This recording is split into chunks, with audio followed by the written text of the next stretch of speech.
So this session is devoted to talking a little bit about horn pedagogy with our lovely guest artist with years of teaching experience. So I have a few questions that I surveyed some horn players about that I'm going to ask, and then I'm going to open it up for you all. Any questions that you might like to ask Professor Williams? So the first question is, can you tell us who were your mentors and how they have influenced your teaching? Wow. I have to say that mentors keep growing. You keep learning from everybody, and in your mentors, you keep adding to them.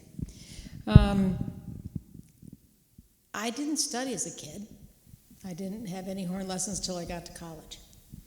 And so Mr. Covert, John Covert, was my first teacher, and he was by far my most important mentor, because he told me, this is, you don't do this, you do this. And you think, fine. I had no idea whether to do it, yes or no. But he was so influential in music making, in exposing me to solo repertoire and etude repertoire. We never studied any excerpts till I basically got to Northwestern. Mainly because he wanted me to learn how to play the horn through etudes and solo repertoire. And so I would say he's probably my most influential mentor. And I still take criticism from him. I saw him not too long ago, and he had a few comments for me. And then I came to Northwestern, and I studied with Frank Brauch. That's probably a name you don't know of very much. But he was a very influential person in the fact that he would just say, well, you might want to play it like this. And he would pick up his horn and your jaw would just go on the floor. It's just a gorgeous, beautiful sound. Ease of playing. He had played first horn in the Chicago Symphony, first horn in the WGN Orchestra, and then second horn and assistant horn and fourth horn in the Chicago Symphony. Mr. Clevenger, I studied with him. And after I got in the Chicago Symphony, I have to say that before I got in the Chicago Symphony, I took many lessons with Arnold Jacobs. And he probably was the next mentor, I can say, that probably really influenced my approach to the instrument, because he didn't care what size you were, he didn't care anything, but he wanted you to be efficient. And that, I think, is terribly, terribly important. One of the reasons I went to Chicago is because of this other mentor, and that was Bud Herseth.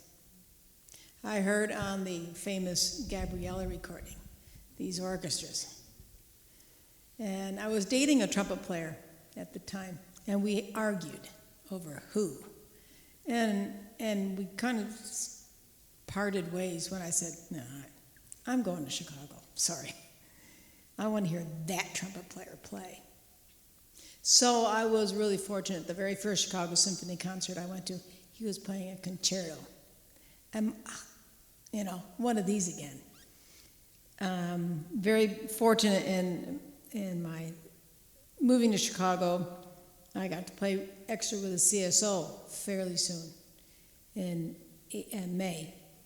And, walking down the hallway, that long, skinny hallway, you're thinking, what the heck am I doing here? And I hear this buzz behind me. I thought, who the heck is that? And, of course, I peeked around, and, of course, who was it? Bud Herseth. He has the most efficient buzz you'd ever want to hear on the trumpet. And it would just go through. And it's not just loud, it's soft. It was just so pure. So between all these other people, you start grabbing ideas. And that becomes, where you go. And, we lost a really important man the other day, Sam Falafian. And he was a great, great pedagogue and a great mentor. He probably influenced us through his teachings, some of the things that Jake used to say, the same thing, but he wrote it down. And I think that's what's really important. He wrote it down, and we can all go and review those books all the time. So do I have just a few minutes. No, I keep learning from everyone. I learn from Jena.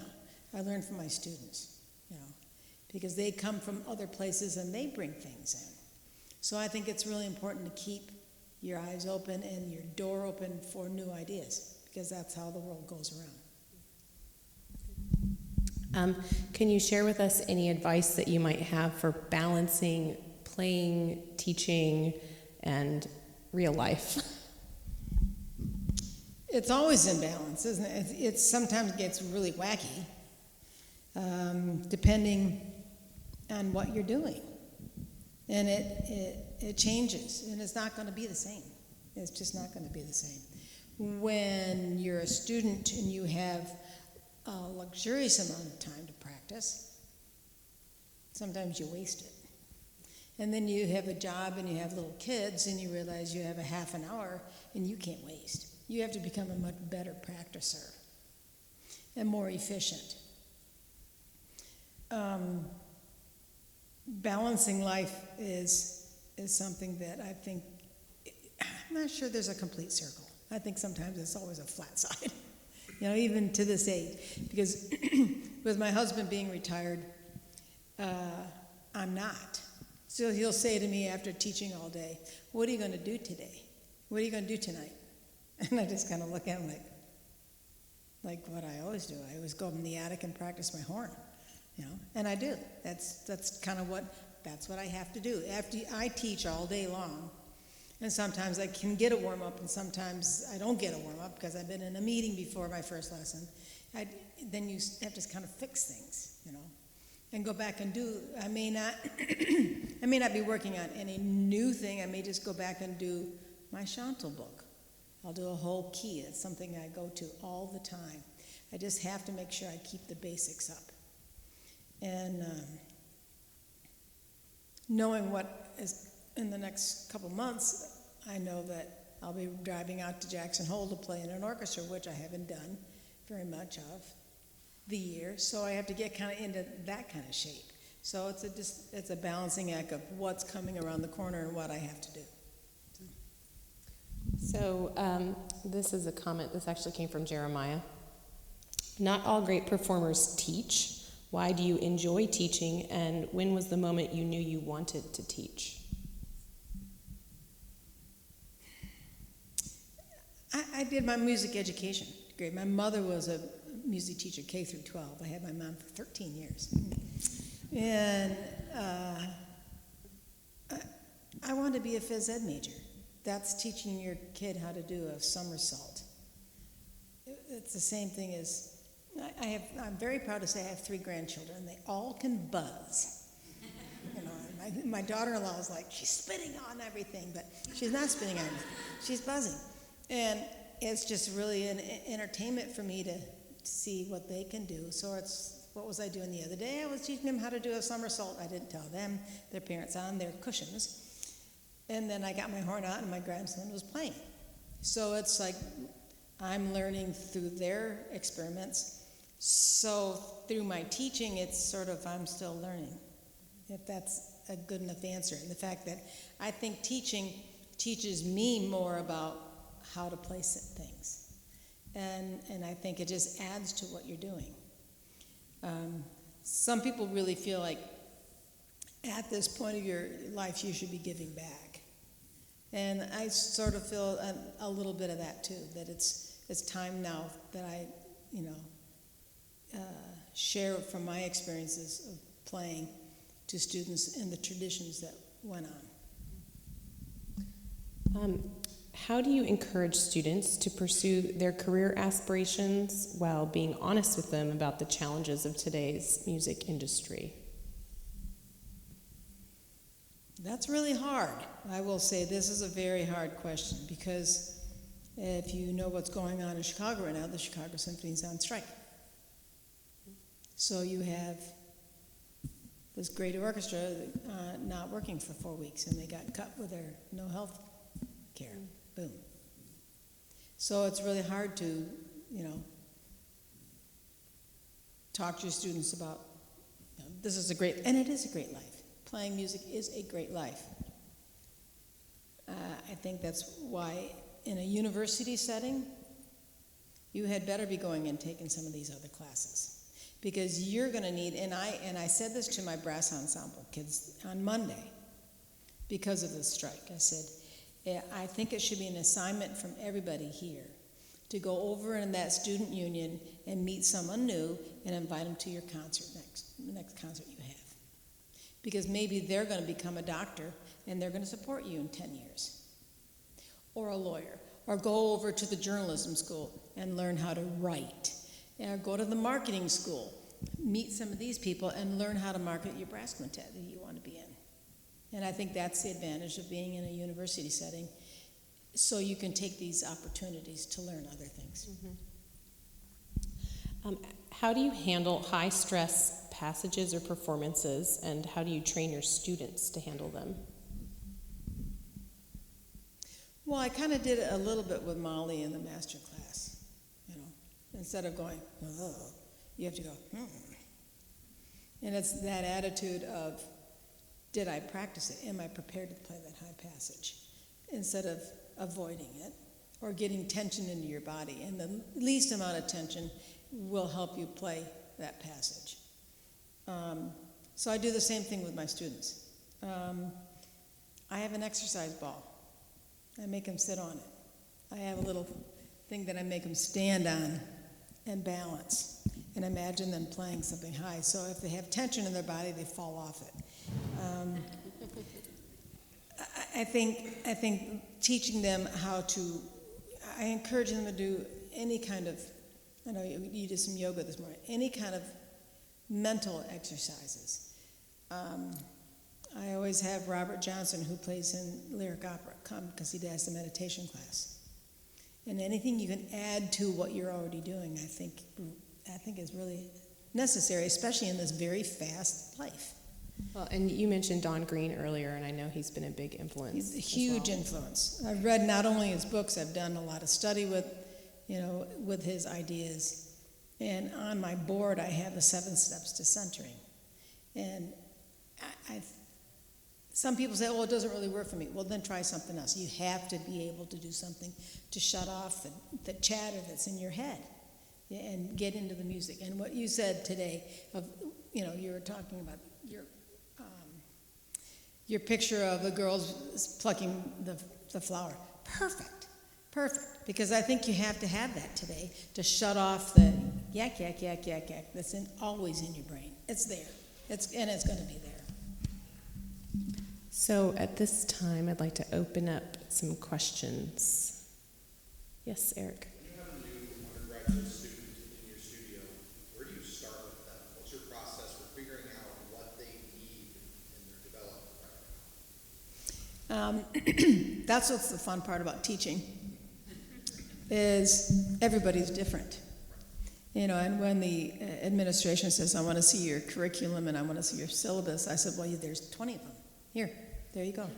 Because they are different, and that keeps you interested in that. And they all learn differently, and that's my job as a teacher, is to figure out how they learn and what they've done. So instead of giving, and I didn't used to do this, but I'm very much into doing, okay, what's your goal? What do you think you need? So I ask them what they need.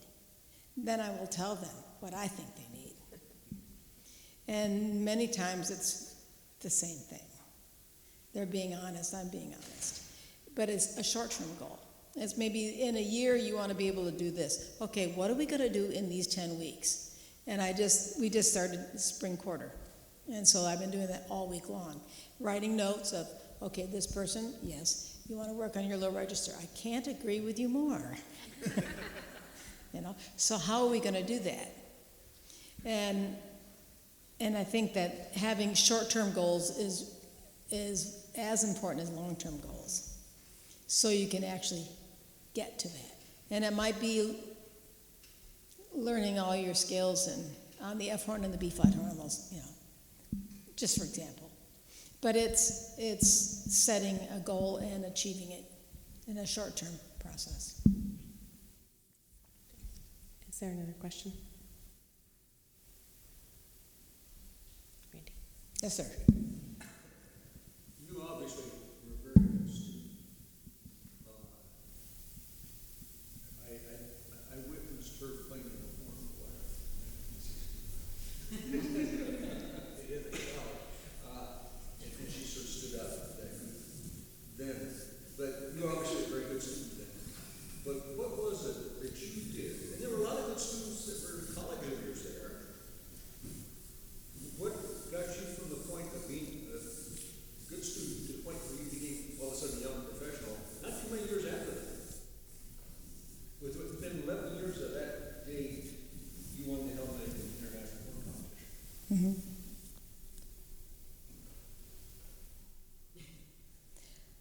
I wasn't afraid of trying things. No one told me I couldn't do something. I not only did not study until I got to college, I grew up on a dairy farm. And to go play the horn, that was really easy. You know? That was a lot easier than throwing bales all day long. And my father never said, "You can't do it because you're a girl." I never, ever heard that. When he wanted something done, he'd say, "Get down there and do that." You know, okay. And you didn't ask why, you asked, "How high do you want me to jump?"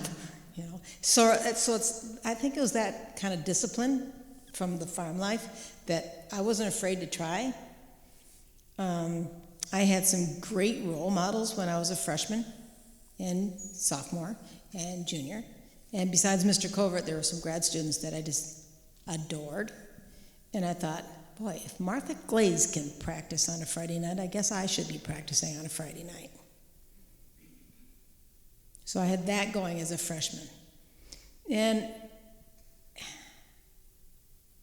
I like to practice. I think it goes back to being, I'm a lover of sports. I wanted to be a phys ed teacher, but my mother twisted my arm half off. So I kind of approach it as a sport, and you have to practice. I mean, people are very talented, but it isn't talent that gets you where you are. It's the dedication and the practice. So how many forehands does Roger Federer still go out and hit every day? I mean, that's a pure example of that's dedication. He must love to practice. How many backhands? And so that's the same thing as how many scales, how many slurs, what do you do every day to maintain it? And I think organizing time, because we're all busy, I think you still have to organize that part of your practice. I had a lot to learn, I got to go to Tanglewood between my junior and senior year, and I had to do my student teaching, and all I wanted to do was practice. Those kids, It's hard. It's hard to go do my student teaching and know that I have to do all this practicing, but I really want to play my horn. So I played my horn in all my students' lessons and just transposed. It was the best thing I could have done. But my first summer of hearing that repertoire, I was just stunned. I had no idea what the orchestral repertoire that was out there. And to hear the Boston Symphony play 3 programs a week, my brain blasted open. So I was in the listening library as much as I could go. And I think that's something that students, I say every day, and they go, yeah. You're not listening enough. How many recordings have you listened to this? And I don't mean go on Spotify and find the first one. Go dig. There's some really cool things on Spotify. There's some really old videos on YouTube that you can go listen to. Go see what other people are doing, not just the first thing you find. Mm-hmm. And I think exposing yourself to different... I remember the first horn workshop that I went to in 1970. Wow. That was really different. These Europeans were standing up and they were playing in the single B flat, and what the heck was going on there, And I wish there was more diverse playing now. It's kind of, we're getting to be a little bit too much the same, I think, and I would love to hear a Russian horn player come in and play with that beautiful vibrato. And I go, ew, the vibrato. No, just use it. You may not have to play with it, but you can listen to his music. So being exposed to different ways, I think, has been one of the best things for me. But I think the dedication to sit there and fail. I'm not afraid to fail. And I think kids are afraid to fail today. I failed a lot. I took a lot of auditions. I failed. And people, sure. No, I said, I failed when I was this high. And I was showing my first Holstein calf. And boy, it could walk, it could stop, it put its feet perfect. It's like a dog, being trained.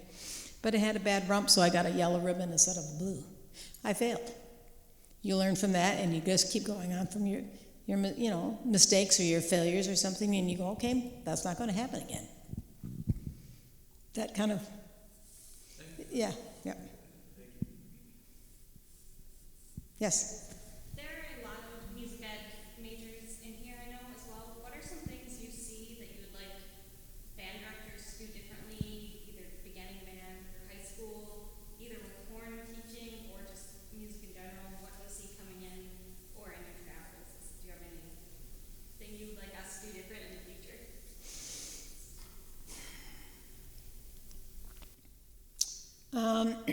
In listening to auditions from people from all over the United States, I think the thing that gets me the most is the lack of use of good air. Period. End of sentence. If you're using good air, your lips can work. But so many kids are coming in and they're so tight. And I don't know if it's the stress of life. I don't really know. Or they're afraid they're going to make a mistake. But that's the one main thing is I don't think they're blowing enough air. And that can be demonstrated, and I didn't do it today, by just holding up a piece of paper and making that thing move. And it's surprising how many times I can put up a piece of paper to a student and it doesn't move. I said, move it. I didn't work hard until you get that air going. And I do think a lot of it's that, is holding on. Tension is terrible for any player, any vocalist, any piano player. They're going to get hurt. And, you know, when we were younger, and of course everybody's going to go, we didn't have computers. So your shoulders didn't get worked. You said when we sat there, and I think this all goes back to we work like this. Yeah, right? Or you're right on your iPad or your computer, and your arms aren't being supported. And I think our shoulders are over. I mean, I have so many students say, "Oh, my shoulders hurt," and think, "You're way too young to be having shoulders hurt," you know. So any kind of stretching stuff you can do, and make them be physically active. Go for a walk. Think about your music and go for a walk. You don't have to run marathons. But it's also the posture. I think the air and the posture are the two things that bug me the most. And sitting in these bad chairs, like this. Can I jump? I want to jump in, if that's okay. To add to what you're saying about good air and fear of failure, I think a lot of students have this feeling from the beginning that they can't miss notes, and playing the horn means we're going to miss notes. It's just part of what we do. It happens, and the most supportive environment for that, I think, from a young age, that perfection is not the goal. It's telling the story of the music. You know, It's okay if you miss that note because you were going for it. It happens, and I think that helps to foster a little more freedom of air and a little more freedom of storytelling. Exactly. And Mm-hmm. But I've asked students,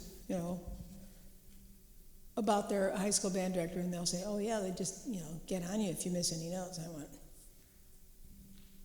well, go ahead and miss it. Do the Dave Crable creative non-caring. Go ahead and try to miss it. Go ahead and miss it. And the more you think, I'm going to miss that note, all of a sudden you don't miss it. So it's the idea of just letting go and let it happen.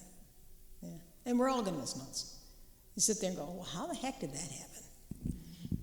It happens, The best example was Grover Schultz, who played English horn in the Chicago Symphony and oboe.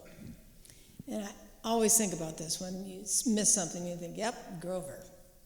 We were sitting there playing period instruments. I was playing natural horn on some piece, and he was playing Baroque oboe and playing away, and squawk came out of the oboe. And he looked at it and he says, I don't understand. I put it in straight and it came out crooked. And that's sort of what happens. You know, you think you put it in straight and something happened. It happens.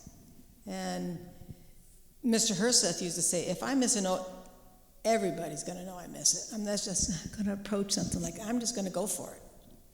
And, you know, I can say, sitting in front of him for 20 years, I will say,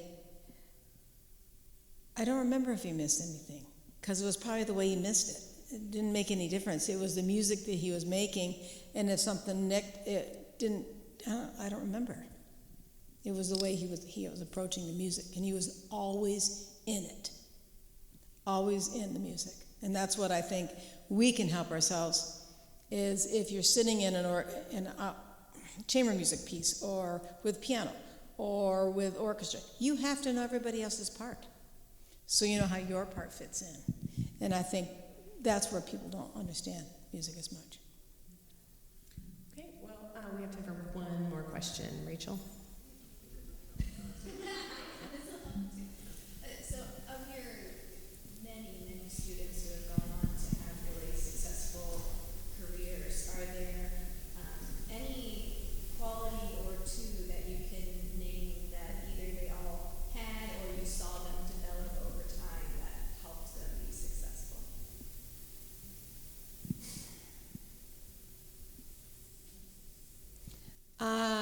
I would say, that's a hard question, because they're all different.